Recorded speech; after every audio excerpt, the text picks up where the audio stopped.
Bonjour à tous. Merci d'être aussi nombreux pour cette séance de notre cycle Art et archéologie du judaïsme, consacré aujourd'hui au quartier juif médiéval de Rouen. Alors malheureusement, Manon Banoun est à Jérusalem et ne pouvait pas être présente parmi nous, mais eu égard à l'intérêt très, très vif de sa communication, nous avons maintenu la conférence et nous la faisons avec Manon par Zoom. J'espère que vous nous entendez, Manon. En tout cas, nous avons votre PowerPoint à l'écran. Juste un mot sur Manon, qui est docteur de l'Université de Paris 1 Panthéon-Sorbonne. Pardon, madame, mais je vais me mettre là. Excusez-moi. Voilà. Manon vient de soutenir très récemment, le 29 septembre dernier, sa thèse de doctorat sur les quartiers juifs médiévaux de France septentrionale, une étude archéologique et topographique, donc sur la présence juive du XIe au XIVe siècle. Maintenant, vous corrigerez si je me trompe, avec un jury d'ailleurs extrêmement prestigieux, qui comptait certainement parmi les meilleurs médiévistes. C'est un travail très original qui croise évidemment à la fois les données archéologiques et les données topographiques et l'ensemble des archives textuelles disponibles. Et je crois que c'est la première thèse depuis très longtemps consacrée très spécifiquement à l'archéologie du judaïsme en France. Donc c'est quelque chose, je crois, qu'il faut saluer et qui mérite, qui illustre en tout cas une émergence en quelque sorte de la discipline à travers le travail de Manon que personnellement j'admire beaucoup. Voilà, je lui laisse la parole. Manon, vous avez une petite heure et on essaiera de garder un tout petit peu de temps pour des questions après si vous avez la disponibilité. Est-ce que vous nous entendez ? Oui, très bien, merci beaucoup. Parfait, c'est à vous alors. Merci beaucoup, Paul, pour cette introduction, pour cette très belle introduction. Et puis plus généralement, merci Hommage surtout de m'avoir invité à présenter mes travaux donc, dans ce cycle de conférences dédié à l'archéologie du judaïsme. C'est très précieux. Et bien sûr, je m'excuse vraiment de pouvoir être présent avec vous physiquement aujourd'hui. Évidemment, voilà, je viens de commencer mon postdoc à Jérusalem. Il n'était pas possible de revenir, mais ce ne sera que partie remise, bien sûr. Alors en effet, j'ai soutenu ma thèse il y a très peu de temps et je suis actuellement chercheuse postdoctorante à l'Université hébraïque de Jérusalem au sein d'un projet de recherche qui s'appelle Contending with Crisis, qui est dirigé par le professeur Elisheva Baumgarten et qui s'intéresse à la place des Juifs dans les crises du XIVe siècle. Et donc cela fait suite à la soutenance de ma thèse il y a assez peu de temps à l'Université Paris 1 Panthéon-Sorbonne qui portait effectivement sur l'étude des quartiers juifs médiévaux de France septentrionale et puis plus largement également du nord-ouest de l'Europe, donc un espace qu'on pourrait qualifier d'Ashkénaze. Et Rouen faisait partie du corpus que j'ai étudié dans le cadre de la thèse, puisque cette ville a fait l'objet d'une étude topographique et archéologique détaillée, dont l'objectif était de caractériser au mieux l'occupation juive dans la ville au Second Moyen Âge. Et l'objectif était de localiser, au moyen des sources archéologiques, planimétriques et textuelles, ce quartier, et de déterminer surtout son organisation interne, ses éventuelles limites, et de mieux saisir le statut et la richesse de ses habitants, tant juifs que chrétiens. Dans le cadre de ce travail, j'ai également repris l'étude archéologique de la Maison Sublime de Rouen, qui est un édifice roman comportant des graffitis hébraïques retrouvés fortuitement sous la cour du palais de justice en 1976 et dont j'imagine qu'un certain nombre d'entre vous est assez familier avec ce bâtiment puisqu'il a fait l'objet d'importantes controverses qui n'étaient toujours pas véritablement terminées quand j'ai commencé ma thèse. Donc il a semblé judicieux de reprendre l'étude archéologique un petit peu de zéro. Cette étude, je le précise, elle est toujours en cours. Elle devrait s'achever dans les années à venir. Donc, les résultats que je présenterai concernant la Maison Sublime seront susceptibles d'évoluer, bien sûr, au fur et à mesure des campagnes ultérieures. Et donc, aujourd'hui, je voudrais vous présenter, vous proposer un aperçu de cette recherche qui a concerné Rouen, mais bien sûr qu'en partie. Euh, et donc, en vous présentant ce que cette étude de cas peut nous livrer comme information sur l'occupation juive de Rouen. Alors, commençons déjà par faire un petit point historique sur les données que l'on connaît sur la communauté juive rouennaise.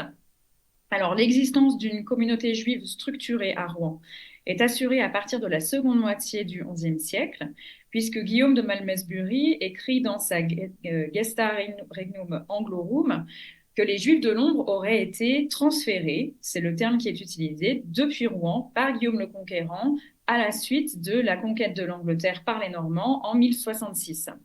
C'est intéressant puisque cette remarque, qui fait vraiment figure d'anecdote dans l'ouvrage, pourrait montrer l'importance numérique et l'influence de la communauté rouennaise à l'échelle du duché de Normandie dès la seconde moitié du XIe siècle.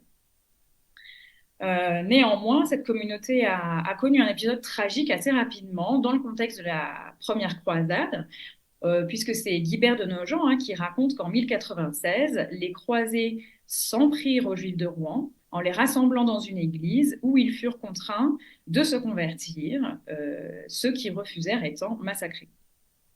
Malgré cet événement tragique, il ne semble pas avoir entraîné de rupture significative de la présence juive à Rouen, puisqu'elle est assurée pour les siècles suivants. D'éminentes familles juives anglo-normandes y étaient originaires ou bien y résidaient. Par exemple, c'est le cas de Rabbi Jos, qui est également connu sous le nom de Rubigos, qui vivait à Londres dans les années 1130 et qui était sans doute d'origine rouennaise puisqu'il y possédait des propriétés dont sa descendance hérita. Et justement, son petit-fils, qui est prénommé Jos comme son grand-père, a vendu les biens rouennais de la famille au début du XIIIe siècle à une autre famille rouennaise juive très importante, les frères Brun et Jos, fils de Bonnevie. Famille fortunée puisqu'elle se distinguait par l'étendue de sa propriété foncière à Rouen, dans un secteur bien particulier, au XIIIe siècle. Alors en 1204, le duché de Normandie tombe dans l'escarcelle du royaume capétien, puisque c'est à cette date-là que Philippe Auguste conquiert donc la Normandie. Ça n'entraîne pas une détérioration immédiate de la condition de vie des Juifs à l'échelle du duché. C'est surtout sous Louis IX que cela se dégrade, mais comme partout en France, à l'échelle du royaume pour les Juifs. En Normandie, par exemple, le port d'un signe distinctif fut imposé à plusieurs reprises aux Juifs par les archevêques de Rouen lors des conciles provinciaux de 1231-1257. Puis en 1276, l'échiquier de Normandie imposa aux Juifs de résider dans des villes fortifiées ou des bonnes villes, en particulier Caen et Rouen. On peut imaginer que ça a entraîné peut-être un accroissement de la population juive rouennaise à ces dates-là, qui s'étendit par ailleurs davantage à la suite de l'expulsion des Juifs d'Angleterre en 1290. Néanmoins, en 1306, la communauté juive se dispersa, puisque à cette date, le roi Philippe le Bel expulsa l'ensemble des Juifs de son royaume.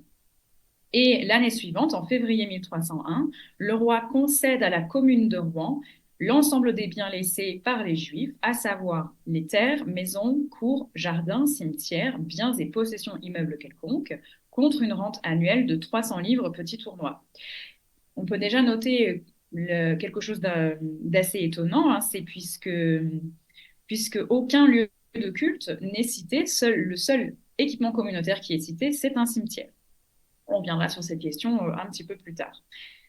Au XVe siècle, au XIVe siècle, des Juifs sont toujours cités dans des documents, mais ils ne semblent plus former une communauté importante et ils quittèrent définitivement la ville après l'expulsion générale de 1394. Suite à ces éléments historiques, où se trouvait le quartier juif. Alors, différents toponymes renvoyant à une présence juive dans la cité rouennaise sont utilisés dans divers documents du XIe au XIVe siècle. L'un des plus anciens, c'est le Vicus Judeorum, qui est mentionné dans un acte de vente du 11 juin 1203. Il faut également citer le toponyme rue aux Juifs, qui est assez tardif puisqu'il est mentionné dans une chronique anonyme du XVIe siècle, mais qui est associé à la date de 1116 comme le point de départ d'un incendie qui serait survenu donc dans la rue aux Juifs. Ces deux mentions, Vicus Judeorum, rue aux Juifs, pourraient renvoyer très certainement à l'actuelle rue aux Juifs qui correspondait à un decumanus du castrum antique. Et vous voyez que c'est une rue qui est située, alors je vais mettre le pointeur, c'est toujours plus agréable, qui est située à l'intérieur des limites du castrum et qui correspondait à un des decumanus principaux de la ville romaine. Mentionnons également une Terra Iudeorum qui est citée dans plusieurs documents des années 1250 et 1260 et qui, selon Philippe Cailleux et Dominique Pitts, se développait au sud de la rue aux Juifs. Manon, je vous interromps juste un instant pour dire que Decumanus, il faut peut-être préciser Oui, à notre audience de quoi il s'agit. pardon. Tout à fait, c'est un axe est-ouest, puisque les villes romaines étaient la plupart conçues selon un plan orthonormé, avec des rues orientées est-ouest, et donc les décumani, et les cardis qui étaient orientés nord-sud. Et donc voilà, la rue aux Juifs, c'est en fait une de ces rues décumanes, donc gallo-romaines. Voilà, Merci. donc voilà, une rue à l'origine en fait très ancienne et qui continue encore aujourd'hui de marquer le paysage urbain rouennais. Alors, le Vicus Iudeorum et la Terra Iudeorum sont en fait les seuls toponymes qui renvoient à une présence juive dans la cité rouennaise avant l'expulsion de 1306. C'est intéressant de noter qu'à partir de 1306, on a un glissement sémantique avec la disparition de ces anciens toponymes et l'utilisation de nouveaux noms de lieux qui continue à se référer à une présence juive, mais qui est manifestement passée, qui n'existe plus. Alors, parmi eux se trouve le clos juif, qui, selon Philippe Cailleux, est mentionné de 1360 jusqu'au milieu du XVe siècle. Ce toponyme cessa d'être progressivement utilisé à partir de 1429, puisqu'à cette époque-là, un marché fut installé sur le clos juif, qui est alors décrit comme une place grande, notable et spacieuse, inhabitée, et à cette occasion estoit les héritages d'environ en petite valeur et en grande ruine. Donc, c'est-à-dire que quand on installe le marché sur le clos juif en 1429, il s'agissait d'une place vide entourée de constructions ruinées. Euh, Intéressant de noter également que ce toponyme est utilisé dans une chronique anonyme dont la date n'est pas très bien posée, mais qui précède la chronique de Pierre Cochon, qui est quant à elle rédigée dans la première moitié du XVe siècle. Donc c'est une chronique qui est à minima réalisée dans la première moitié du XVe siècle ou antérieure, et donc qui cite ceci. 1318, les Juifs qui tenaient à Rouen beaucoup d'héritage en paroisse de Saint-Herblanc, Notre-Dame-la-Ronde et à Saint-Lô, et avoir une rue appelée la rue aux Juifs, et est encore appelée, et estoit leur moustier en une place de présent appelée le Clos à Juifs, furent boutés hors de la dicte ville, et leurs héritages confisqués au roi. Donc ici, c'est intéressant puisque, étant donné que la place est encore appelée le Clos aux Juifs, on peut imaginer que la chronique aurait été justement réalisée euh, avant l'installation du marché, donc en 1429. Et également, selon le chroniqueur, donc un moustier, c'est-à-dire un lieu de culte, était localisé au sein du clos juif. Autre toponyme intéressant, c'est celui du Jardin des Juifs, qui est mentionné à deux reprises, en 1360 et 1361, ainsi que l'école aux Juifs, qui, selon Philippe Cailleux toujours, qui est un historien qui a fait des recherches très poussées sur le parcellaire de ce secteur au Moyen Âge et au début de l'époque moderne, et notamment sur la présence juive à Rouen. Donc, selon lui, son usage fut strictement circonscrit l'usage de l'école aux Juifs, aux années 1360-1392, alors qu'il était mentionné comme confront dans des actes de vente pour désigner le même espace que le clos juif. Et justement, pour Philippe Cailleuse, l'ensemble de cet toponyme, donc clos aux Juifs, jardin aux Juifs, l'école aux Juifs, en fait, renverrait à un même espace qui correspond donc à une place correspondant peu ou prou à la cour du palais de justice actuelle, avec toutefois une incertitude en ce qui concerne sa limite sud. Et voilà, ça correspondait donc à cet espace-là, qui est également représenté donc dans ce... Ça, il va falloir que je le mette en... Excusez-moi, 5 secondes. Voilà, parfait. Qui correspondait donc à la place des Juifs qui est représenté sur la reconstitution historique du plan de Rouen au XIIe, XIVe siècle par Jean Rondeau de Cétry en 1182, donc 1782, pardon. Donc c'est une reconstitution bien sûr, mais qui représente donc ce qu'il appelle lui la place des Juifs comme étant un espace en herbage traversé par un chemin qui permet de passer de la rue Saint-Lô au nord à la rue aux Juifs au sud. Qu'en est-il des espaces communautaires et surtout de la synagogue en particulier? Puisque Bernard Blumenkranz, donc éminent historien du judaïsme médiéval, avait déjà noté qu'aucune mention de synagogue n'était connue pour le Moyen Âge, puisque toutes les mentions de synagogue à Rouen sont étonnamment tardives, ce qui a donné lieu à, à l'établissement de plusieurs hypothèses concernant sa localisation. La première, c'est qu'une synagogue serait située à l'angle des actuelles rues Massacre et aux Juifs, et cette hypothèse a été fondée à partir de ce plan de l'hôtel de ville réalisé par Vernis en 1738 et qui représente donc une synagogue ici, donc vous voyez, hein, quasiment à l'angle de la rue aux Juifs et de cette rue-là qui correspond à l'actuelle rue Massacre, qui est en fait reprend grosso modo le tracé des remparts du castrum. Le nom Massacre d'ailleurs renvoyant au fait que il y avait ici autour de la porte Massacre, hein, qui se trouvait plus bas, des bouchers qui travaillaient dans ce secteur-là au Moyen Âge et au début de l'époque moderne. Donc cet édifice, il est également représenté ici sur un dessin de 1886 qui représente l'édifice en cours de démolition, puisque c'est un bâtiment qui n'existe plus aujourd'hui, puisqu'il a été démoli donc à cette date. Il s'agissait d'un bâtiment en pierre presque carrée par lequel on accédait par une petite ruelle ici qui débouchait sur la rue aux Juifs. Le bâtiment comportait 2 niveaux, voûtés tous les deux. Le premier niveau était semi-enterré, percé de 2 étroites baies ébrasées sur la partie haute du mur sud, comme vous pouvez le voir ici. Et il était couvert donc d'une voûte en berceau. Le deuxième niveau, qu'on devine hein, au-dessus, était couvert d'une voûte un petit peu ogive, selon les descriptions contemporaines de l'édifice quand il était encore debout, et cette voûte portait des traces de peinture. Ici, on remarque hein, dans le mur est sans doute un puits ou des latrines qui ont été aménagées dans l'épaisseur du mur est. Et pour Dominique Pitt, une partie du bâtiment devrait dater des 12e, 13e siècles. L'association néanmoins à ce bâtiment avec une synagogue semble être sujette à caution, pardon, hein, puisque la mention est tardive et qu'on ne connaît pas de mentions plus récentes. Peut-être a-t-elle été véhiculée par une tradition orale qui est aujourd'hui inconnue. Une autre hypothèse a été proposée à la suite d'un commentaire réalisé par Charles de Beaurepaire, qui est un érudit local du XIXe siècle, qui écrit dans une communication intitulée Le Clos aux Juifs qu'un peu plus loin, toujours dans la rue aux Juifs, en se dirigeant vers la rue du Bec depuis l'ouest, il y avait une maison qui aurait servi d'école aux Juifs, d'après un témoignage du XVe siècle, que je me rappelle avoir vu, mais que je n'ai pas pu retrouver.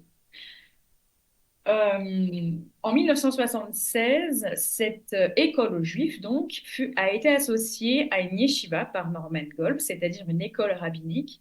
Mais il convient de rappeler la polysémie du terme scola iudeorum, école aux Juifs, qui en fait souvent au Moyen Âge renvoyait plutôt à une synagogue.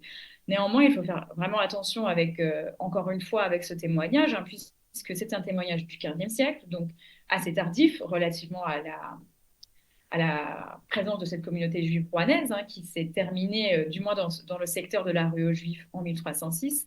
Et par ailleurs, hein, c'est malheureusement un témoignage qui est aujourd'hui perdu, donc qu'il est difficile de convoquer. Donc vous voyez qu'aucune des deux hypothèses n'est vraiment pleinement satisfaisante parce qu'elles se fondent sur des mentions tardives ou des traditions orales qui sont aujourd'hui, qui n'est plus possible de vérifier aujourd'hui.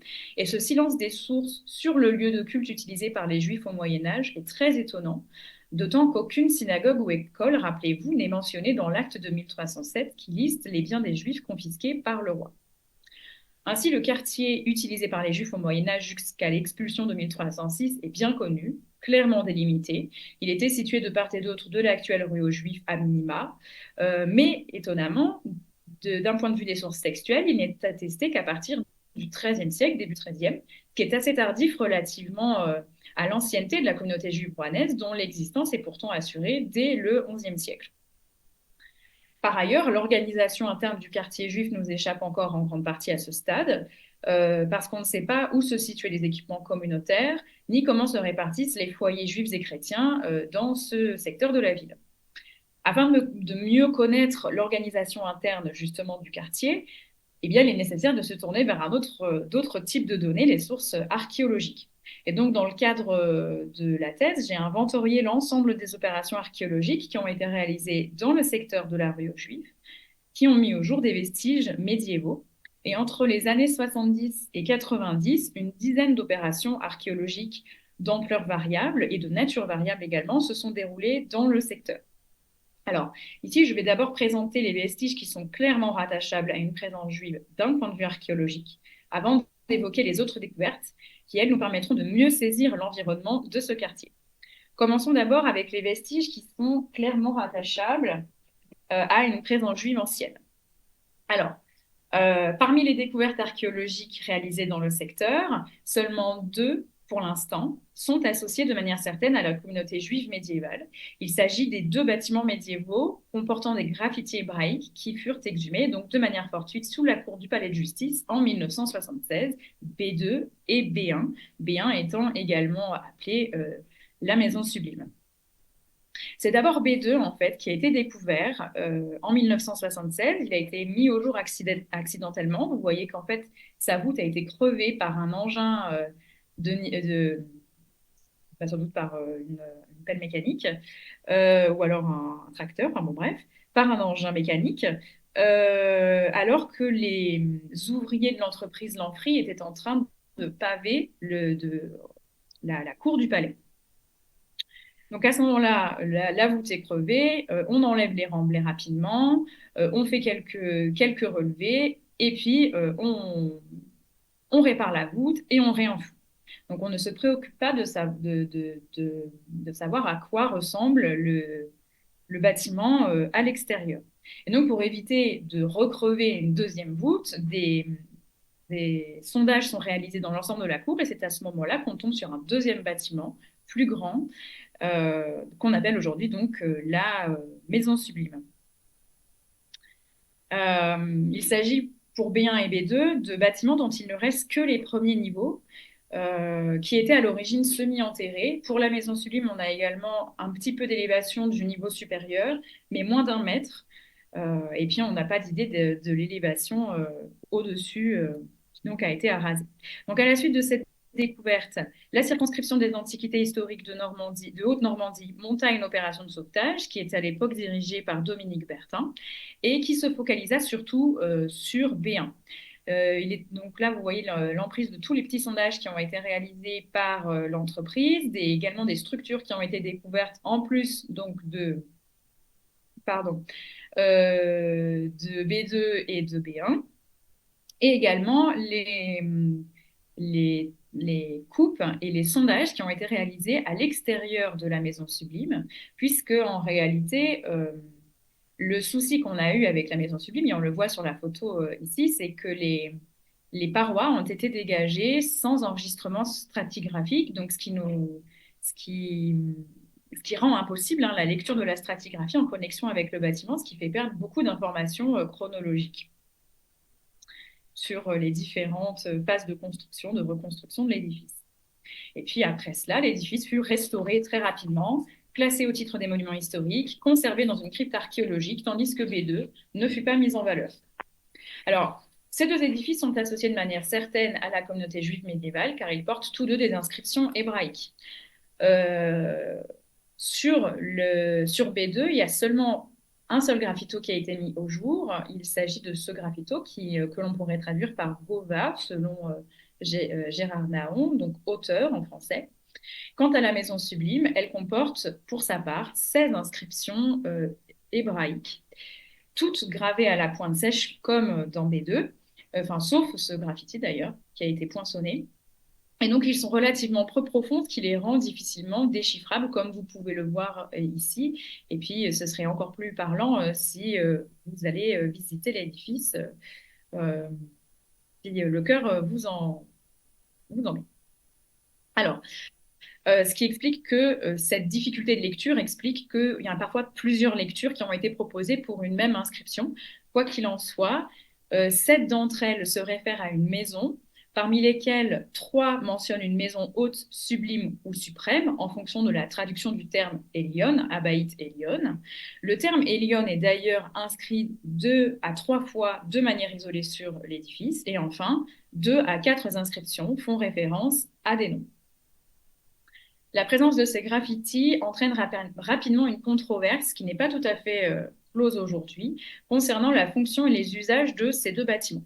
En ce qui concerne B2, l'édifice est assez rapidement associé, enfin du moins ce qu'il en reste, à une cave et puis plus récemment à une salle basse. Quoi qu'il arrive, donc, c'est un espace qui est vraiment rattaché au corpus des habitations civiles dès le départ. Euh, en 1976, Bernard Blumenkranz avait proposé l'hypothèse selon laquelle la salle basse semi-enterrée de B2 pouvait accueillir un bain rituel, mais des sondages qui ont été réalisés à l'intérieur de la salle en 1980 par Dominique Alboubertin ont infirmé cette hypothèse car aucune structure associée à un bain rituel a pu être retrouvée à l'intérieur. Donc l'hypothèse la plus vraisemblable pour B2, c'est qu'il s'agissait d'un édifice civil, à minima fréquenté par des juifs, au mieux habité par ces derniers, voire même qui ont peut-être été commanditaires de la maison. En ce qui concerne la maison sublime, plusieurs hypothèses ont été proposées assez rapidement. L'hypothèse d'une maison, celle d'une synagogue ou celle d'une école rabbinique. Et donc, hein, comme je l'ai expliqué en introduction, c'est parce que cette controverse n'était pas tout à fait terminée quand j'ai repris l'étude de Rouen, que j'ai choisi de reprendre l'étude archéologique dans le cadre de ma thèse. Et je vais vous présenter ici très rapidement euh, les objectifs, les réalisations ainsi que les résultats qui seront amenés à évoluer par la suite. Alors, euh, l'objectif était de réaliser une étude de bâti exhaustive afin de proposer déjà un panage chronologique précis de l'édifice. Et c'est dans un second temps qu'il est possible de réfléchir à la fonction initiale du bâtiment et à ses différents usages tout au cours de sa période d'utilisation. Et enfin, au rôle et raison d'être des graffitis hébraïques sur ses parements intérieurs, mais également un petit peu extérieurs. Alors, pour cela, il a été nécessaire, tout d'abord, d'inventorier l'ensemble de la documentation existante, donc notamment les photographies qui ont été prises lors des fouilles, mais également jusqu'à aujourd'hui, puisque c'est un bâtiment qui a été énormément photographié. Euh, Également, il a fallu recenser toutes les minutes de terrain réalisées en 1976 et 77, donc les croquis, les relevés, les plans, qui sont autant des outils de travail que finalement déjà une projection de la réflexion archéologique sur le papier. Également toute la production scientifique qui a été réalisée pendant et après les fouilles jusqu'à aujourd'hui, et faire un inventaire du mobilier archéologique, ce qui n'est pas encore réalisé en réalité, ce qui sera sans doute fait commencer dans le courant de l'année 2026. Et ensuite, il faut compléter et actualiser cette documentation sur le terrain grâce tout d'abord à l'enregistrement stratigraphique de l'ensemble des unités stratigraphiques murales que l'on observe sur les parements. Donc, c'est-à-dire chaque rupture visible dans les maçonneries qui indique des reprises ultérieures à la construction initiale ont été enregistrées au moyen concrètement de fiches papier. Un levé topographique complet du bâtiment a été réalisé afin de générer un modèle 3D géoréférencé qui permet quant à lui de générer des orthophotographies des parements, dont vous verrez des images tout à l'heure, permettant de réaliser à la fois une documentation de travail, mais également de valorisation. Euh, Dans les moments où on a eu des difficultés de lecture de certains parements qui n'étaient pas si faciles que cela à interpréter, on a réalisé des relevés manuels pour compléter les orthophotographies. Et enfin, on a testé plusieurs méthodes d'enregistrement des graffitis avec euh, un scanner 3D à main et l'utilisation de la méthode de la RTI. Ça, c'est quelque chose que dont je vais pas parler véritablement aujourd'hui. Si jamais vous êtes intéressé, on pourra en discuter à la fin ou à un autre moment. Et donc, à l'issue de ces différentes campagnes de terrain, il a été possible de proposer une chronologie relative du bâtiment, autrement dit un phasage fondé sur les relations entre chaque unité stratigraphique observée. Et vous verrez que cette chronologie est un peu flottante à certains endroits.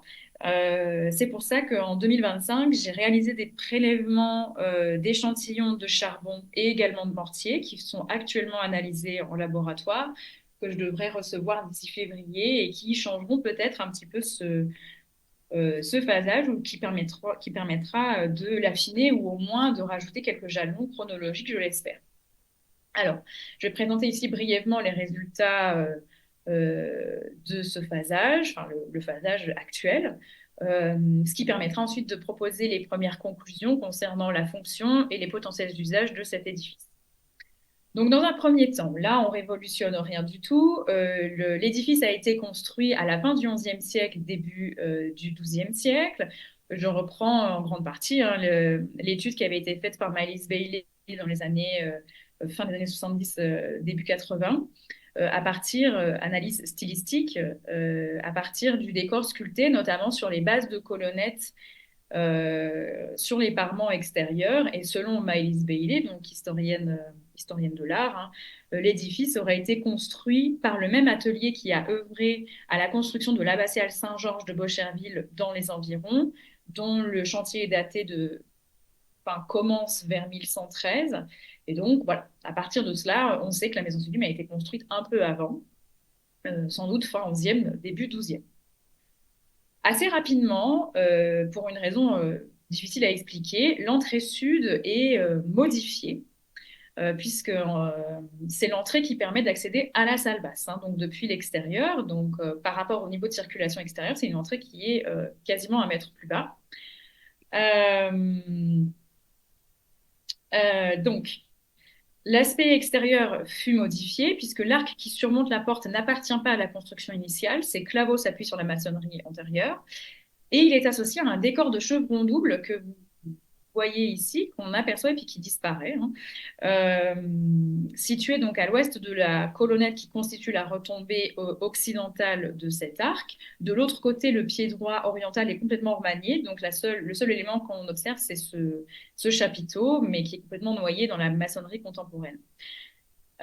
Donc, ce décor est intéressant puisqu'en fait, on a manifestement l'usage d'un bloc en remploi qui a été enterré derrière la base, qui a été retaillé à cet effet pour pouvoir laisser passer le nouveau bloc. Et au-dessus, le bloc a été retaillé pour créer un effet de continuité avec cette pierre hein, qui est d'une qualité bien supérieure et également qui n'est pas réalisée dans le même matériau. Et au-dessus de ces deux pierres, donc on a des blocs qui ont été ajoutés contre le parement originel. On voit la rupture ici. Et d'ailleurs, il me paraît intéressant, ces blocs ont été brisés à un moment donné pour effacer donc ce décor. De l'autre côté, donc, on a ce chapiteau à Gaudron, dont la place dans la chronologie de ce portail est difficile à établir hein, en vue de cette maçonnerie qui malheureusement cache un peu tout. Mais a priori, les chapiteaux à Gaudron, le Gaudron est un motif qui apparaît dans le contexte anglo-normand dès l'extrême fin du XIe siècle, qui connaît un développement plus large dans le premier tiers du XIIe. Et les chevrons doubles hein, sont plutôt un décor attesté dès le XIe siècle dans le territoire de l'ancien diocèse de Rouen, selon Anastasia Schmawanetz, qui est historienne de l'art, spécialiste de l'art roman normand et qui se diffuse en Normandie à partir du XIIe siècle. Donc à partir de ces données-là, il est possible de dater le remaniement du portail de la salle basse au premier tiers du XIIe siècle.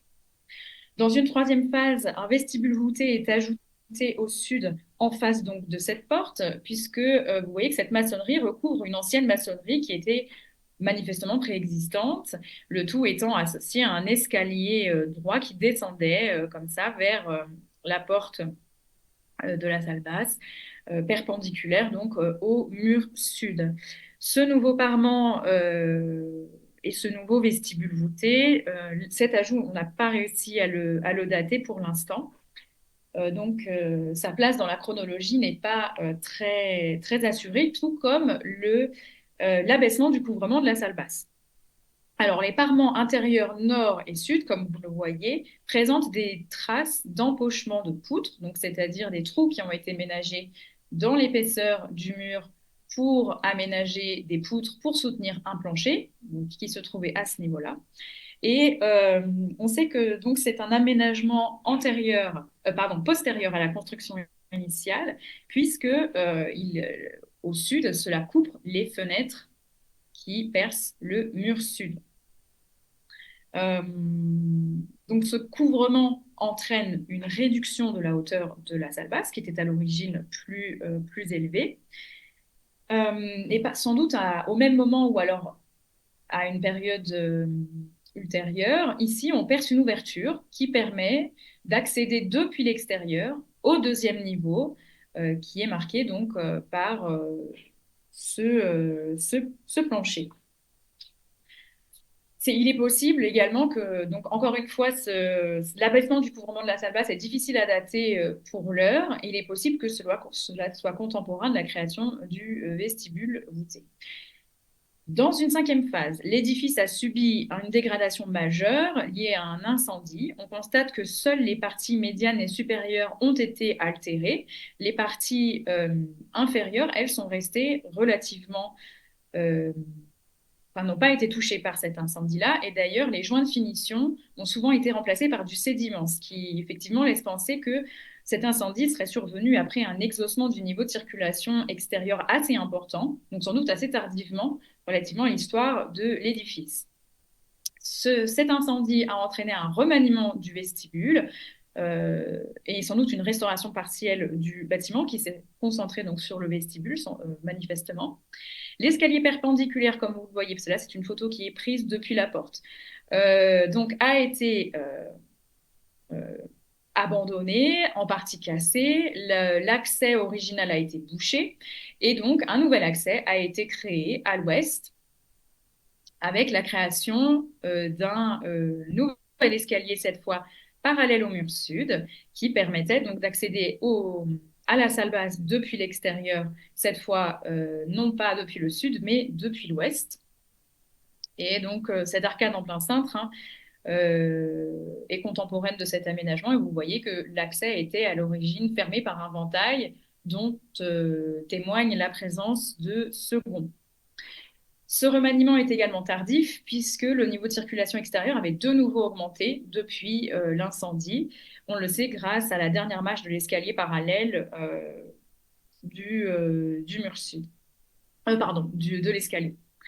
Dans une septième phase, la salle basse a été comblée. Donc, vous voyez, tout le volume intérieur de la salle a été comblé donc, par ce remblai-là. Et au-dessus du remblai, qui se trouve curieusement juste en dessous du niveau d'empochement, a été posé un dallage.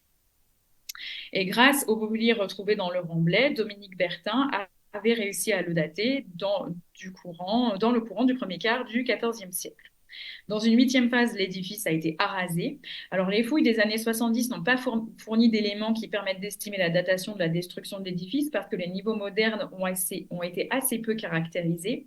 Mais en fonction de l'histoire de ce secteur, on peut proposer une fourchette de datation entre la fin du XIVe et le milieu du XVe siècle pour l'arasement. Rapidement, donc l'édifice a été mis au jour une première fois au XIXe siècle suite à la reconstruction et l'agrandissement de l'aile orientale du palais de justice, qui fait elle-même suite à l'effondrement de la seconde chambre des enquêtes en 1812. Et puis bien sûr, il a été mis au jour en entier cette fois, une seconde fois, seconde et dernière fois, en 1976. Donc, à la suite de la présentation de ce phasage, on peut proposer des conclusions préliminaires concernant la fonction et les potentiels usages de cet édifice. Je vais d'abord présenter les certitudes concernant la fonction initiale de la maison sublime, avant d'exposer les différentes hypothèses que l'on peut avancer pour expliquer ces différentes campagnes de reconstruction et donc les réutilisations ultérieures de l'édifice. Dans son état primitif, la maison sublime était un édifice Il vous reste civil 20 petites minutes, hein, Manon? Combien? 20 petites minutes. Très bien. C'était un édifice civil élitaire. Elle partage de nombreux points communs avec le corpus de maisons romanes rouennaises en pierre, notamment son plan rectangulaire, un premier niveau semi-enterré accessible depuis un escalier extérieur éclairé depuis un seul côté par des baies à double ébrasement, un décor extérieur qui se concentre au niveau des baies et des séparations de travées. La grande hauteur de la salle basse dans son état initial s'explique par l'exhaussement de l'étage supérieur par rapport au sol extérieur, qui est une caractéristique des demeures élitaires.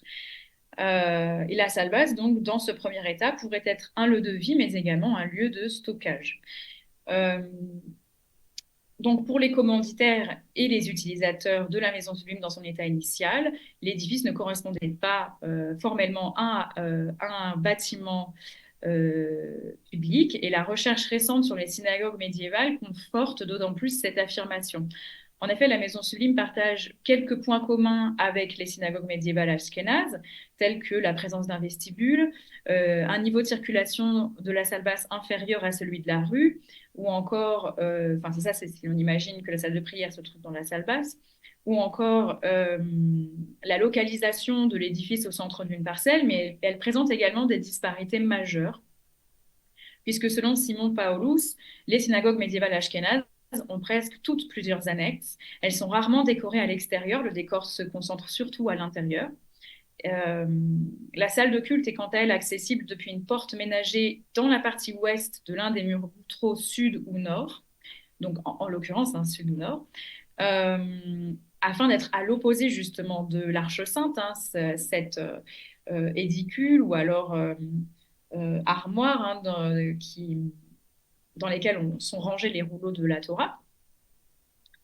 Et cette salle, qui peut être la salle de prière, qui peut être parfois décorée, présente des niches ou une corniche pour disposer de luminaires. La même argumentation peut également s'appliquer à la yeshiva, considérée comme un édifice public.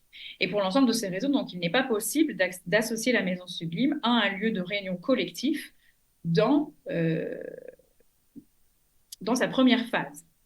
En ce qui concerne les hypothèses, elles portent sur les interprétations des campagnes de remaniement plus ou moins importantes connues par la maison sublime au cours de son utilisation, qui peuvent être interprétées de différentes manières. Donc, la première hypothèse consiste à dire que la maison sublime fut une demeure privée du début du XIIe jusqu'à son arasement, en fait. En effet, les différentes campagnes de reconstruction et d'aménagement qu'a connu l'édifice, notamment les phases 2, 3, 4, 7, pourraient s'apparenter à des campagnes de redistribution des espaces domestiques, certains marquant peut-être un changement de propriétaire. C'est particulièrement prégnant pour la phase 4, au cours de laquelle le couvrement de la salle basse est abaissé, entraînant ainsi un agrandissement sans doute de la hauteur du deuxième niveau, qui bénéficia par ailleurs de nouveaux accès extérieurs. Ça marque clairement un changement d'importance accordé aux espaces intérieurs, avec la réduction du volume interne de la salle basse, qui infirme d'autant plus sa fonction de stockage, tandis que sans doute la salle du dessus réaffirme quant à elle son importance par rapport à la salle basse. Cette demeure aurait pu être habitée par une riche famille juive dès l'origine, et dès lors, la question serait comment interpréter ces 16 graffitis hébraïques qui se retrouvent dans la salle basse. Selon Jacques Lemao, les 3 inscriptions qui se réfèrent à une maison haute, sublime ou suprême pourraient se lire comme un vœu de longue vie adressé à la maison sur laquelle ils sont gravés.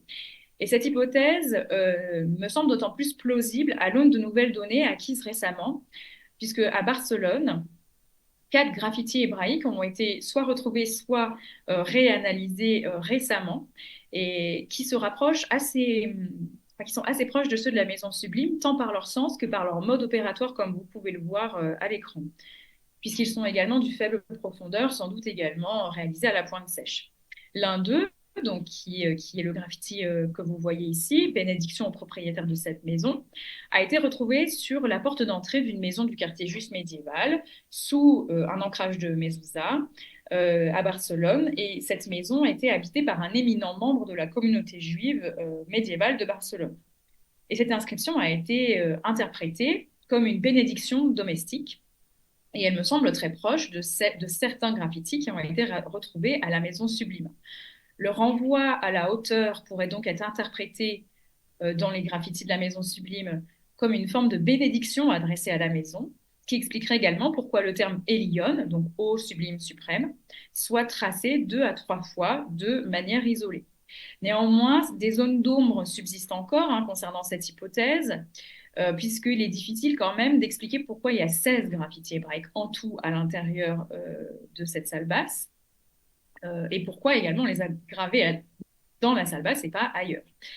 La deuxième hypothèse euh, consisterait à proposer une imbrication des fonctions domestiques et cultuelles au sein d'un même ensemble architectural. C'est une caractéristique de certaines synagogues anglaises, puisque si certaines synagogues appartenaient au Moyen Âge à la communauté juive locale, un certain nombre d'entre elles correspondaient à de petits établissements détenus ou entretenus par de riches propriétaires privés, particulièrement à partir de la fin du XIIe, début XIIIe siècle. Et ces derniers pouvaient concéder un terrain à la communauté juive locale, par exemple après leur mort, pour en faire une synagogue, ou bien carrément ménager un espace de prière à l'arrière de leur propre terrain. Il n'est pas, il n'est pas insensé d'imaginer que la Maison Sublime aurait pu abriter un lieu de culte privé au sein de l'ensemble architectural auquel elle appartenait. Donc, dans ce cas-là, on peut proposer 2 sous-hypothèses d'une certaine idée, d'une certaine manière, soit qu'une salle de prière aurait été aménagée dans l'édifice lui-même, et donc dans ce cas-là, sans doute pas dans la salle basse, mais plutôt au niveau supérieur. Dans ce cas-là, on peut imaginer, malheureusement, les niveaux supérieurs, comme je vous l'ai dit, sont très, très, très arasés. Mentionnons toutefois donc une ouverture au centre du mur est qui a été tour à tour interprétée comme le départ d'une fenêtre haute ou bien comme le départ d'une niche. Néanmoins, on ne connaît pas la nature de cette ouverture qui est masquée par une maçonnerie contemporaine. Donc concrètement, euh, ce n'est pas vérifiable pour l'heure. Il faudrait pour cela enlever la maçonnerie, ce qui nécessiterait d'utiliser un échafaudage. Ou bien, deuxième proposition, la salle de prière aurait pu être aménagée dans l'ensemble architectural auquel appartient la Maison Sublime. Et dans ce cas-là, où eh bien, peut-être, pourquoi pas, dans B2. C'est la seule hypothèse que l'on peut proposer, mais je la trouve très fragile puisque B2 est associé de manière certaine à un édifice civil également. Troisième hypothèse, l'édifice aurait été converti en lieu de culte lors de la phase 3 ou 4, ou en même temps, si ces 2 phases sont réunies en une seule et même phase. Dans ce cas-là, ça découlerait en fait de la première hypothèse, puisque, comme je vous l'ai dit, il arrive que des maisons soient données par leurs propriétaires pour être converties en synagogue. Et dans ce cas-là, les phases 3 et 4 seraient le signe d'un changement non pas simplement de propriétaire, mais en fait carrément de destination de l'édifice. En effet, ces 2 phases voient l'ajout d'un vestibule voûté, le couvrement de la salle basse abaissé et le percement d'ouverture au-dessus du niveau plancher. Donc, l'aménagement d'une porte dans la partie ouest du mur sud, donc à l'opposé du mur est, et puis donc il y a cette ouverture donc au centre du mur est. Néanmoins, l'hypothèse pose également plusieurs problèmes. Euh, Déjà, la première question que l'on peut se poser, c'est où se trouvait la salle de prière dans cet ensemble-là, dans le cadre de cette hypothèse. On peut reprendre l'hypothèse d'Éric Follin, qui considère que la Maison Sublime était une synagogue dans son état primitif. Et dans ce cas-là, imaginer que la salle de prière serait au deuxième niveau. Et donc, ce qui est dans cette hypothèse, l'ouverture potentielle dans le mur est serait une niche. La question serait, mais à quoi servirait la salle basse dans ce cadre-là? L'hypothèse, encore une fois, d'Éric Follin, c'est que dans la salle basse aurait été ménagé un bain rituel. Il l'a proposé à partir d'une prospection géoradar réalisée en 2019, qui a révélé la présence, entre 10 et 50 cm de profondeur, d'une structure ovoïde dans la partie orientale de la salle basse, qui correspond à un creusement comblé, et donc qui a été interprété par Éric Follin comme comme un potentiel MIGB, qu'il faudrait pouvoir confirmer avec la réalisation d'un sondage. Donc voilà les trois hypothèses que l'on peut proposer pour l'usage de l'édifice au cours entre le XIIe et son arasement, donc 14e, 15e siècle. La première semble être la plus probable car la moins problématique pour l'instant. Je pense qu'il faut considérer que la maison Sublime était une maison patricienne, sans doute habitée par un riche foyer juif jusqu'au début du XIVe siècle au plus tard, et qu'elle fut peut-être commanditée par ce foyer. Il n'est pas impossible qu'à la tête de ce foyer se trouvait un savant qui aurait hébergé des étudiants chez lui. Et les graffitis donc pourraient être interprétés comme des bénédictions domestiques, même si leur nombre et leur localisation posent encore question. À partir de 1306, la maison fut saisie par le roi et donc elle changea de propriétaire à partir du moment où elle tomba dans les biens récupérés par la commune en 1307, ce qui expliquerait également les travaux réalisés dans la première moitié du XIVe siècle. Rapidement, je vais essayer de terminer sur les autres vestiges découverts le long de la rue aux Juifs, dans le secteur de la rue aux Juifs, pour savoir ce qu'ils nous apprennent sur l'environnement du quartier.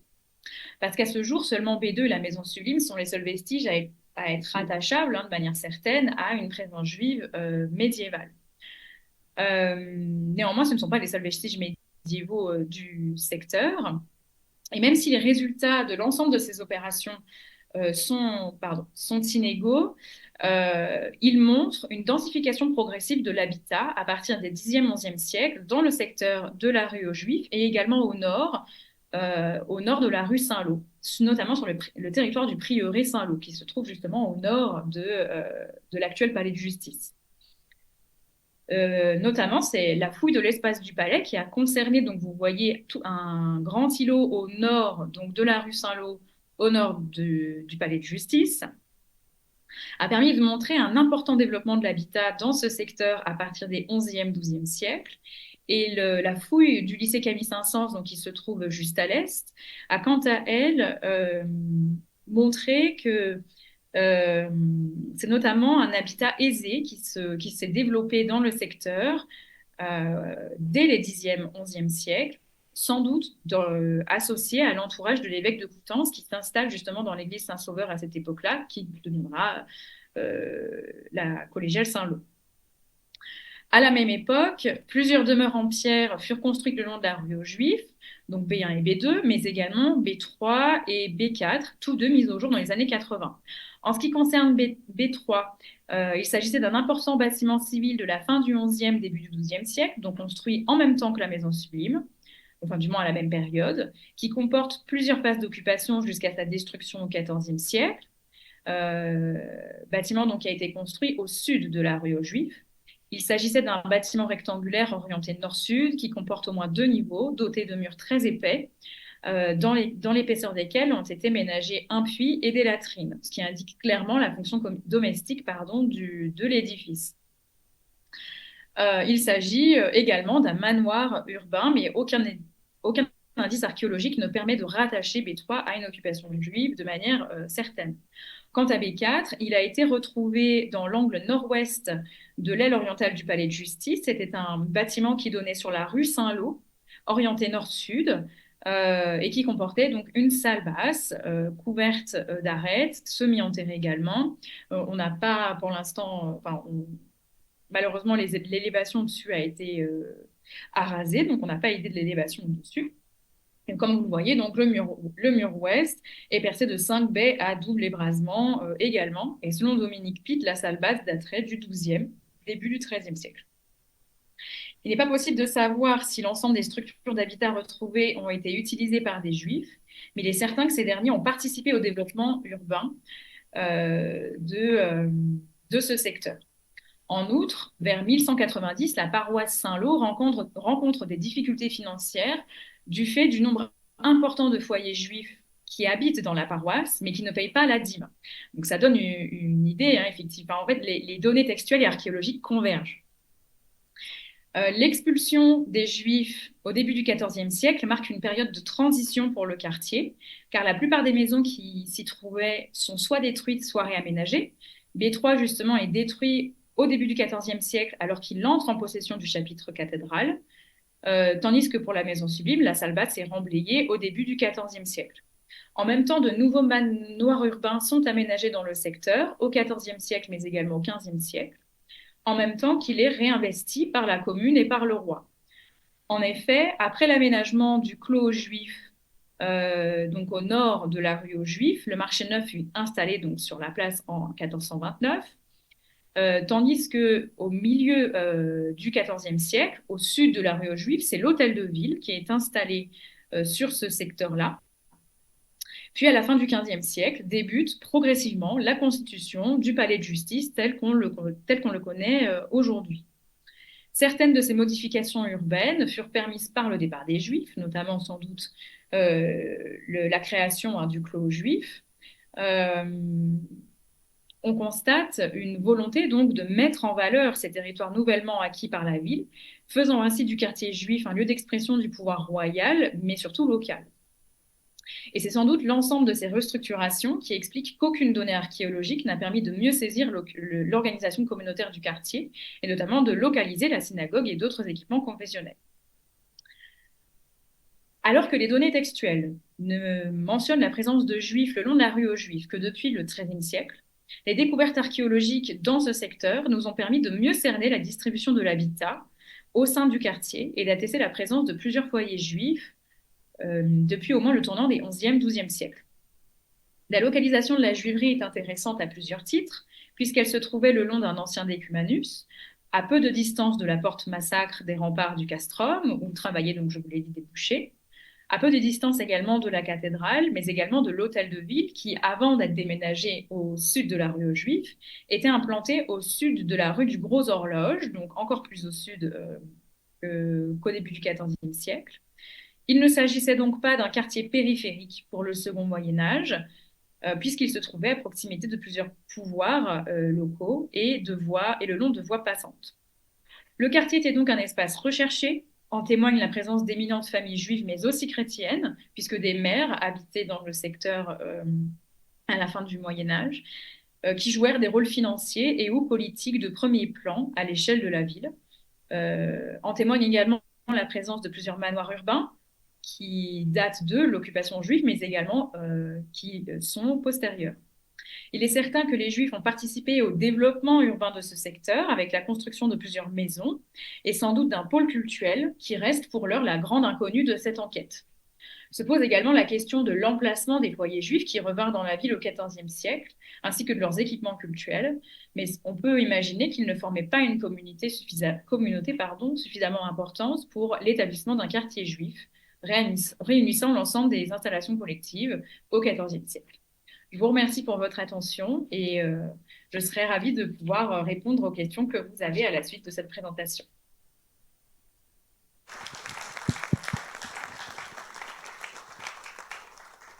Merci beaucoup Manon pour cette présentation très, très dense, un peu abstraite pour nous à certains égards. Je ne vous le cache pas, mais ça va certainement susciter beaucoup de questions. Un micro va circuler. Voilà, il y a une dame au deuxième rang. Moi, ce qui me frappe en vous écoutant, c'est qu'évidemment, ça pose des problèmes qu'on retrouve de façon absolument récurrente dans de très nombreux quartiers juifs médiévaux, c'est-à-dire celui de la réutilisation ou de la destruction, évidemment, après les expulsions des édifices juifs pour d'autres fonctions. Hein. C'est un problème un peu générique de l'archéologie des quartiers juifs. Madame. Oui, ma question que je voulais poser, c'était compte tenu de la situation du quartier juif, je voulais savoir à quel endroit se situait le cimetière, parce que, bien évidemment, il ne devait pas se situer exactement dans ce secteur. Enfin, c'est ma question, en tout cas. Oui, bien sûr. En effet, j'ai choisi de ne pas parler du cimetière parce que vous avez vu, c'est déjà très dense. Mais le cimetière se situait au nord de l'enceinte euh, ducale. Non, attendez. L'enceinte, Nord-ouest, pardon. non hein Voilà, Hein au nord-ouest du château de Philippe Auguste. Voilà. De Bouvreuil. Il se trouvait dans ce secteur-là. Donc effectivement, pas du tout à côté du quartier, ce qui est tout à fait logique, pas très très loin d'une porte, quasiment accolé au rempart, donc une situation très classique, sur les hauteurs également un petit peu. Il y a quand même deux faits intéressants qui sont à noter, c'est que c'était pas loin, en fait c'est dans un secteur qu'on appelle aujourd'hui le Mont-aux-Malades. Donc c'était un espace qui était également habité donc par enfin, il y avait un établissement hospitalier donc, qui recevait donc, des personnes malades, il me semble, des lépreux, si je ne dis pas de bêtises. Et d'un point de vue archéologique, par contre, aucun élément n'a été retrouvé pour l'instant. Aucune stèle, aucune sépulture en place. Mais c'est lié au fait qu'en fait, il n'y a pas eu d'opération véritablement sur l'emprise même du cimetière, seulement autour. Donc pour l'instant, aucune donnée, seulement des données textuelles, mais qui nous permettent de bien localiser le quartier. C'est Norman Golb qui l'avait bien situé, enfin Norman Golb et Charles de Beaurepaire qui l'avaient bien situé dans leurs travaux. Pour mettre ça en perspective, on peut dire qu'on connaît par les archives textuelles l'existence, je dis bien l'existence, pas nécessairement l'implantation, de plus d'une centaine de cimetières juifs médiévaux en France. On a retrouvé de stèles, et elles sont toujours hors site, que dans une vingtaine de villes. Hein. Donc voilà, ça ne veut pas dire qu'il n'y avait pas de cimetière, bien évidemment. Et une des raisons, enfin je pense que, je ne sais plus si c'est documenté pour Rouen, c'est que l'accaparement des biens fonciers des Juifs, que vous avez très bien évoqué au début de la présentation, s'est accompagné de la vente des stèles funéraires comme pierre de taille. Et donc le fait de retrouver, comme ça a été le cas à Paris, rue de la Harpe, des stèles funéraires in situ est l'exception et non pas la règle. Hein. Et lorsqu'on en retrouve dans la vingtaine de villes que j'ai évoquées, c'est hors site, c'est très souvent en remploi ou bien en comblement. Enfin, donc ça n'est pas sur le site même du cimetière. En revanche, quand les archéologues trouvent les cimetières juifs, ils ont des caractéristiques propres qui font qu'ils diffèrent nettement des cimetières chrétiens. D'autres questions ?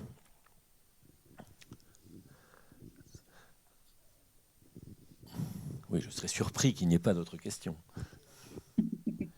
Oui, bonjour. Merci beaucoup de votre très riche présentation qui montre qu'à Rouen, le quartier juif était au cœur de la ville ancienne et, comme vous l'avez dit en conclusion, très proche de l'actuelle cathédrale et des églises, de l'église romane qui a précédé la cathédrale sur le même emplacement. J'ai juste une petite question peut-être de détail. Vous avez parlé de la rue Massacre en rapportant le nom de la rue à la communauté des bouchers. Quel lien faites-vous entre le massacre que font les bouchers? Je pensais, je suis originaire de Rouen, je pensais toujours que la rue Massacre était liée au massacre des Juifs, puisqu'elle est perpendiculaire à la rue aux Juifs en plus. Pas du tout, d'accord. Il faut se méfier des... Oui, les toponymes sont très très très trompeurs, c'est très difficile de travailler avec. Mais donc moi je reprends surtout l'hypothèse de Philippe Cailleux à ce sujet. Je suis pas sûre qu'il ait travaillé sur le toponyme Massacre en particulier, mais la porte Massacre, qui a donné ensuite son nom à la rue Massacre, porte Massacre qui n'existe plus bien sûr, hein, parce que c'était la porte enfin, une des portes du castrum, donc pas très loin de la rue aux Juifs. Euh, Jusque pendant même au début de l'époque moderne, c'était un espace où travaillaient les bouchers. Il y avait plusieurs boucheries à Rouen. Et il me semble que celle de la rue Massacre, enfin de la porte Massacre en fait plus spécifiquement, a été une des plus importantes. Également, on sait qu'elle avait sans doute des origines médiévales cette boucherie. Donc voilà, en fait, c'est vrai que moi aussi, au départ, quand j'ai commencé à travailler sur le sujet, j'ai cru que c'était en lien avec le massacre de la communauté juive de 1096, mais en fait, c'était plus lié à cette activité-là, semble-t-il. Par exemple, on a aussi d'autres toponymes qui renvoient à l'activité de la boucherie, mais de manière assez violente, par exemple les tueries. Voilà, c'est des massacres, tueries, c'est des noms souvent qui peuvent renvoyer non pas à un massacre de population, mais finalement à des tueries d'animaux, mais dans le cadre d'activités de boucherie. Voilà, il n'est pas exclu que le toponyme convoie un petit peu les deux, comment dire, les deux mémoires d'une certaine manière. Mais il ne me semble pas que l'origine soit liée, en tout cas, au massacre des Juifs de 1096. Question de Jacques-Sylvain Klein. Oui, là ce n'est pas une question, c'est une précision. La rue, au départ, ne s'appelait pas la rue Massacre. Elle s'appelait précisément la rue des Boucheries Massacre. Hein? C'est ça.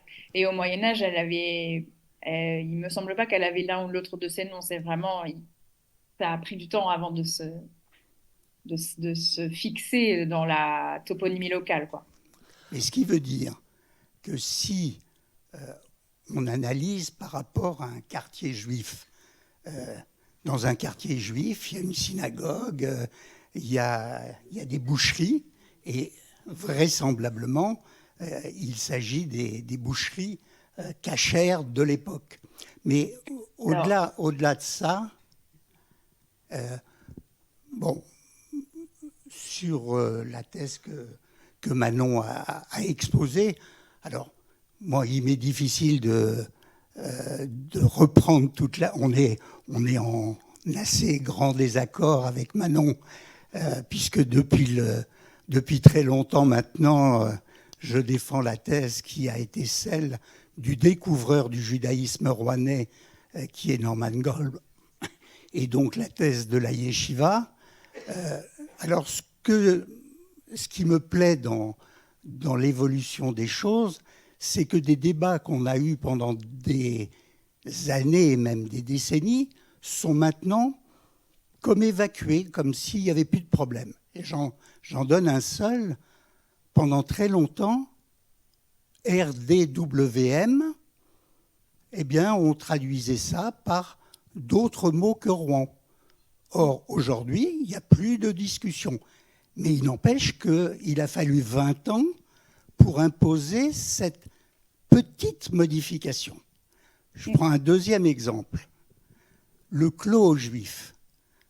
Le clos juif, pendant longtemps, on a dit le quartier juif s'appelait le clos juif. Pas du tout. Cette appellation de clos juif, c'est-à-dire une notion de fermeture, n'est apparue qu'en 1318, c'est-à-dire après l'expulsion des Juifs.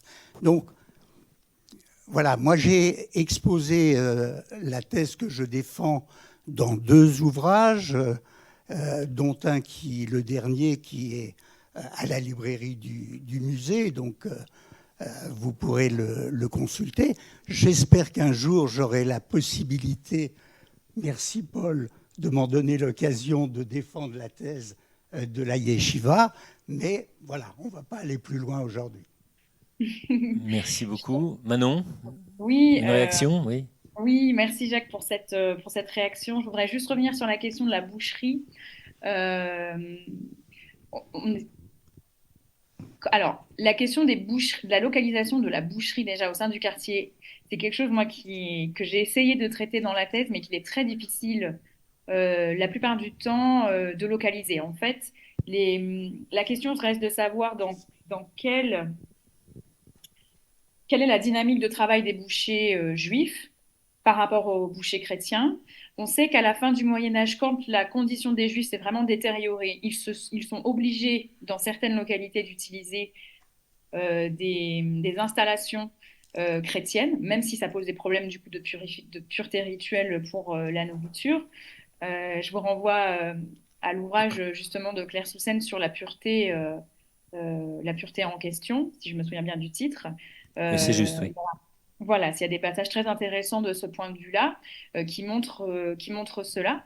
Mais auparavant, la question, c'est vraiment où travaillent les bouchers juifs? Sans doute chez eux, peut-être également dans les mêmes espaces que les chrétiens, mais sur des étaux et des zones de travail séparées pour assurer la pureté. Donc la boucherie Massacre, qui est localisée à la porte Massacre, hein, la question reste de savoir dans quelle mesure les Juifs également travaillaient ici. En tout cas, c'est possible. Mais dans ce cas-là, ils partageaient l'espace, peut-être pas les installations, mais l'espace avec les bouchers chrétiens. Oui, vous avez parlé de quartier juif, d'ailleurs.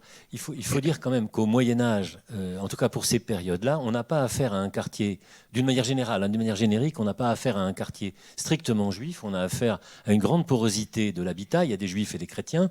Hein, c'est très bien documenté par d'autres sources et par d'autres études archéologiques, notamment à Perpignan. Par ailleurs, il est très vraisemblable que les bouchers aient été réunis dans un même endroit, parce que les boucheries au Moyen-Âge, ça dégage une certaine puanteur. Hein. On n'a pas l'eau courante pour rincer l'ensemble du matériel, du mobilier, des étals, des billots, etc. Et donc, ces sources, entre guillemets, de pollution, au moins olfactive, on les réunit un peu dans un même endroit. C'est une hypothèse, en tout cas, qu'on peut faire. C'est ça. Oui, donc voilà. Attendez, madame, on ne vous entend pas sans micro. Il y a une question ailleurs.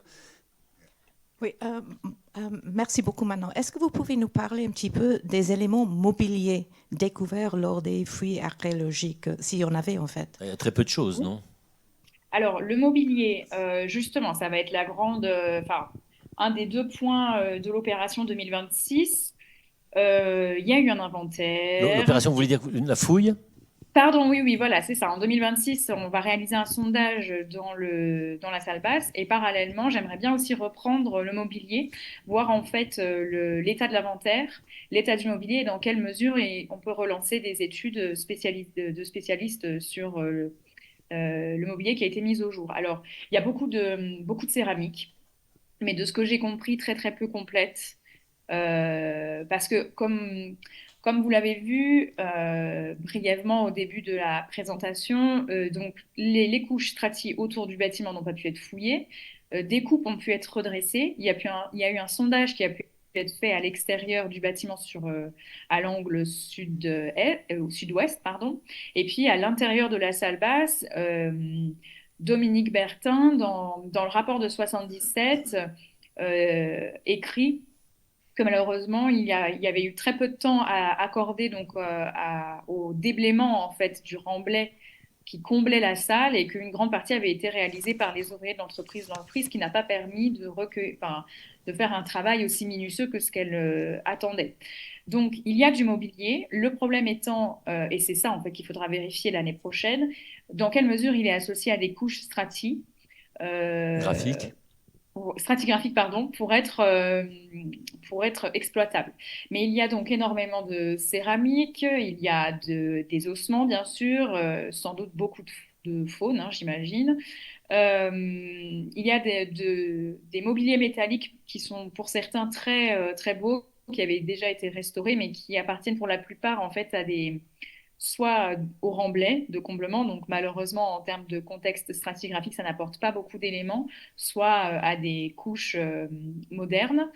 Et donc il y a également ces fameux godets en verre qui avaient été retrouvés donc à l'aplomb du mur est, mais également dans d'autres secteurs à l'extérieur du bâtiment, qui correspondent en fait à des tessons de bouteilles réutilisés en support, en lampe en fait, non, pardon, voilà, en godet pour des lampes à huile. C'est assez assuré puisque au fond donc des tessons a été retrouvée une substance jaune sans doute de l'huile et puis ils étaient associés à des tiges en métal qui pouvaient servir de mèche.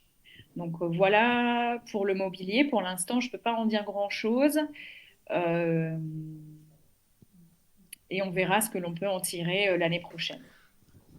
Il faut rappeler que la mise au jour en 1976 a été faite dans des conditions qui ne sont pas celles aujourd'hui de l'archéologie où on documente de manière extrêmement précise. L'archéologie, comme vous le savez, c'est une discipline qui détruit son objet en l'étudiant, hein, puisque lorsqu'on fouille, de fait, alors pas les murs qui sont en élévation dans le cas du monument juif de Rouen, mais en tout cas tout le reste, tout ce qui est toute la stratigraphie, comme dit Manon, est détruite. D'où l'importance de la documentation qui en 1976 n'était pas ce qu'elle serait aujourd'hui.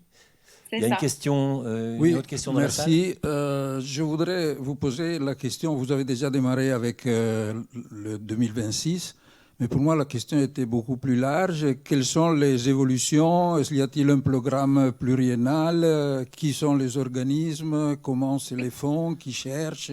Enfin, tout ça pour l'avenir. Merci. Alors, en ce qui concerne les opérations que j'ai réalisées, donc, c'est plusieurs campagnes d'études. Pour l'instant, pas de fouilles encore, mais ça va venir. Donc, depuis 2023, donc 2023-2024, on a fait l'étude de bâti. 2025, étant donné que je terminais la thèse, j'ai décidé de ne pas faire d'opération, mais j'ai quand même fait une demande auprès du service archéologique régional de Normandie pour faire donc prélever des échantillons de mortier et de charbon. Ce que vous avez pu faire, Pardon? ce que vous avez pu faire, vous nous en avez parlé. Voilà, oui, c'est ce que j'ai pu faire en août. Et donc voilà, là, on attend les résultats. Et donc en 2026, rebelote, redemande auprès du service régional de l'archéologie de Normandie, cette fois pour fouiller et puis pour reprendre l'étude du mobilier. Donc c'est à l'origine une demande également du SRA de reprendre l'étude du Service bâtiment. régional de l'archéologie. Tout à fait, voilà, de reprendre l'étude du bâtiment. Et donc, c'est une opération qui est adossée donc, au service régional de l'archéologie, qui est en grande partie financée par le service, mais également par la métropole de Rouen, oui, voilà, qui sont les deuxièmes financeurs. Et puis, à l'époque, également un petit peu par mon université de rattachement et mon laboratoire à l'époque, qui est Arscan, un gros laboratoire d'archéologie basé à Nanterre. Voilà, c'était les institutions avec lesquelles j'ai travaillé et avec lesquelles je continue de travailler pour l'instant. J'aimerais bien reprendre également l'étude du bâtiment donc de B3 qui a été retrouvé au 31-33 rue aux Juifs, au sud de la rue aux Juifs. Mais pour l'instant, les conditions de travail à l'intérieur de l'espace qui a été aménagé pour le rendre visible, même s'il n'est pas visitable, enfin, à l'époque, quand j'avais visité le bâtiment en 2023, les conditions étaient vraiment mauvaises. Il était très difficile de respirer à l'intérieur. Il y avait de la végétation qui avait poussé sur le bâtiment. Enfin, bon, ça demanderait. Donc voilà, déjà, il faudrait voir avec le palais de justice si les conditions sont meilleures. Et surtout, la grande inconnue, ce qui m'intéresserait également, c'est de reprendre l'étude de B2 hein, dans la partie occidentale de la cour, puisqu'on ne connaît toujours pas son aspect extérieur. Il y avait un tout petit sondage qui avait été fait contre le mur, si je ne me trompe pas, nord. Mais dans les faits, voilà, il faudrait pouvoir vérifier par la réalisation d'un autre sondage. Mais là, ça poserait d'autres problèmes puisque c'est dans la cour du palais de justice qui sert comment dire, de parking pour les véhicules du palais où transitent des prévenus, etc. Donc, je ne sais pas s'il serait d'accord pour que des archéologues défoncent une partie du pavage pendant quelques semaines dans les années à venir. Ce sera des Oui, discussions à avoir avec eux. ça c'est un problème générique de l'archéologie urbaine, hein, c'est-à-dire que les vestiges sont là en l'occurrence sous la cour du palais de justice, dans d'autres cas sous les immeubles eux-mêmes, et qu'évidemment on ne peut pas détruire l'habitat actuel pour accéder à l'habitat ancien. C'est un problème classique. Moi j'ai une question sur la salle haute que vous avez évoquée. Vous avez évoqué le travail d'Éric Follin. Donc Éric Follin a mis en évidence l'existence d'une ce qu'il appelle une pierre emboutie qui est sur le mur est, dont il fait l'hypothèse qu'il s'agit donc du support d'une niche qui supportait l'Arche Sainte dans lequel on rangeait les rouleaux de la Torah. Il met aussi en évidence le fait qu'il y a, me semble-t-il, hein, que cette salle est longée sur les murs nord et le mur sud et peut-être le mur ouest, je ne sais plus, d'une banquette. Hein, sur laquelle on pouvait s'asseoir, dont il reste les moignons, mais c'est très reconnaissable à une quarantaine de centimètres des trous des poutres, hein, au-dessus des trous des poutres, donc du plancher. Et c'est ça qui lui fait faire l'hypothèse qu'on a là affaire à une salle de prière. Tout à fait. Alors, c'est les mêmes éléments qui m'ont conduit à proposer l'hypothèse que la maison aurait pu être convertie en synagogue à un moment donné. En effet, donc, la pierre emboutie en question se trouve... Alors, attendez, il faut que je remette le pointeur. Se trouve à cet endroit-là. Et donc, à côté, vous voyez, il y a une maçonnerie, en fait, qui cache une potentielle ouverture derrière.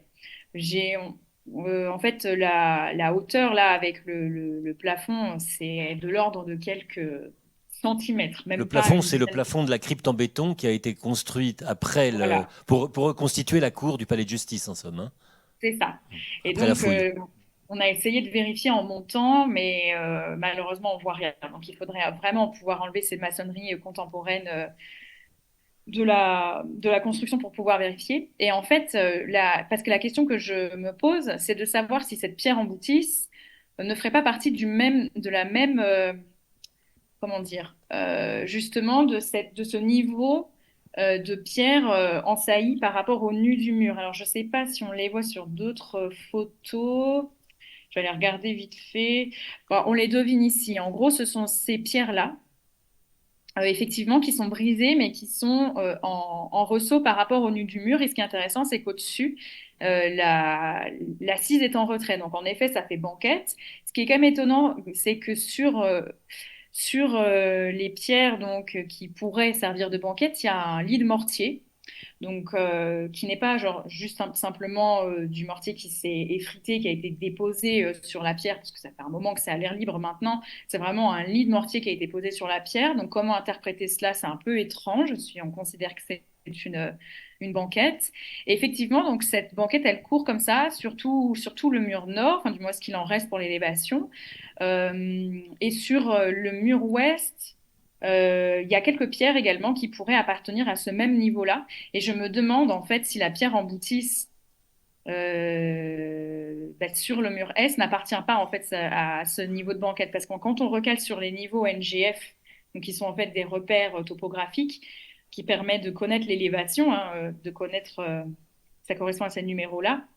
En fait, la pierre emboutie sur le mur Est, celle qu'on trouve sur le mur Ouest et ces pierres en ressaut sur le mur Nord sont exactement à la même élévation, la même hauteur, même cote NGF. Donc, en fait, je me demande si c'est pas la poursuite de ce motif-là, vous voyez, sur l'ensemble des élévations. Mais les élévations, il faut dire que pour les regarder de très près, il faudra un échafaudage. On a pu faire des constatations ponctuelles le plus possible sur à chaque fois qu'on voyait des trucs qui nous perturbaient. Donc on avait besoin d'aller regarder sur place, mais il faudrait pouvoir avoir un échafaudage pour faire tout le tour, quoi, Bien sûr. pour bien regarder de manière précise. On a une dernière question dans la salle. Oui, j'ai une question. Merci pour votre présentation. Ma question n'est pas dans le domaine archéologique, mais plutôt historique. Sur le premier slide, j'ai vu que les Normands avaient donc déplacé la communauté juive de Rouen à Londres. Alors je me suis posé la question pourquoi? Quelles étaient les raisons? En fait, c'est Guillaume de Malmesbury qui écrit donc dans sa Gesta Regum Anglorum qu'après la conquête, en 1066, les Juifs de Rouen auraient été transférés à Londres. Alors, je ne sais plus quel est le terme latin utilisé malheureusement, mais c'est vrai que le choix est un peu étonnant. Manifestement, c'est pas tous les Juifs qui ont été transférés, puisqu'en 1096, ceux de Rouen sont massacrés, donc c'est qu'il en restait. La raison, alors il me semble que ça a déjà été discuté par des historiens, mais sans doute que c'est une raison économique. Puisque peut-être qu'il a transféré certains juifs en fonction de leur poids financier, par exemple, ou en termes de commerçance. On peut imaginer que c'est pas n'importe qui l'a transféré pour les implanter à Londres. Donc je pense, après là, il faudrait vraiment poser la question à un historien, je ne vais vraiment pas dire trop de bêtises, mais je pense que c'est plutôt dans cette optique-là. Enfin, c'est assez bien documenté, hein, le fait que des Juifs normands aient suivi l'envahisseur normand en Angleterre. Là, on peut renvoyer aux travaux de Judith Olszewicz-Langer et à la grande exposition qui avait eu lieu au Musée des Antiquités de Rouen il y a 7 ou 8 ans, qui s'intitulait Savants et croyants. Ça fait l'objet d'un très beau catalogue que vous avez à la librairie, aux éditions Snook, hein, publié par les musées de Rouen. À l'époque, c'était Sylvain Amic qui avait depuis pris la présidence du musée d'Orsay et qui nous a quittés en septembre, hélas.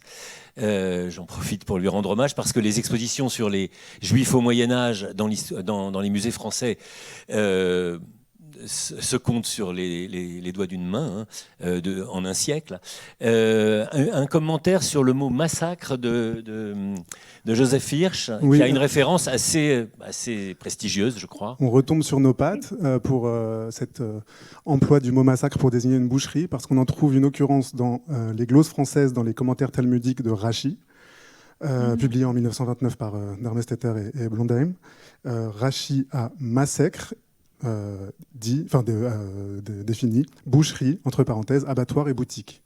Donc, Voilà. Alors, on ne saurait trouver mieux comme référence, hein. Les gloses, il faut préciser ce que c'est. C'est l'ensemble des mots que Rachi, des mots français, enfin de franco-champenois, de langue d'oïl de l'époque, hein, emploie pour rendre plus clair son commentaire en hébreu à un lectorat qui n'est pas aussi hébraïsant que lui, hein. Donc c'est 4 à 5 000 mots de français. C'est la première, d'ailleurs, l'une des premières attestations de la langue d'oïl, un siècle avant Chrétien de Troyes, hein, dans un texte hébreu et en caractère hébraïque. Mais ce sont néanmoins des mots français.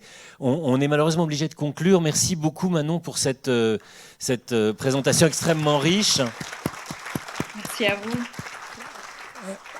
Où on voit à quel point la discipline archéologique mobilise des choses extrêmement différentes, hein. Je me suis abstenu de vous demander ce que vous attendiez de l'analyse des charbons de bois, car ça nous aurait entraîné très loin. Mais on peut en attendre beaucoup. Ça s'appelle l'anthracologie. Et bravo pour ce travail. Vous reviendrez peut-être dans quelques années pour nous dire où vous en êtes, hein. Et peut-être d'ailleurs sur les autres domaines de recherche sur lesquels vous travaillez, qui nous intéressent au plus haut point. J'en profite pour annoncer la prochaine séance, le 11 décembre, hein, jeudi 11 décembre, avec Sonia Fellouz, qui vient chaque année maintenant, et qui évoquera le rêve révélé, représentation des songes dans les 3 monothéismes. Et elle s'appuiera évidemment sur l'iconographie des manuscrits hébraïques, et des manuscrits chrétiens et des manuscrits islamiques, je présume, hein, médiévaux, et ça devrait être une très belle séance. Encore merci beaucoup, Manon. Merci à vous. Merci beaucoup.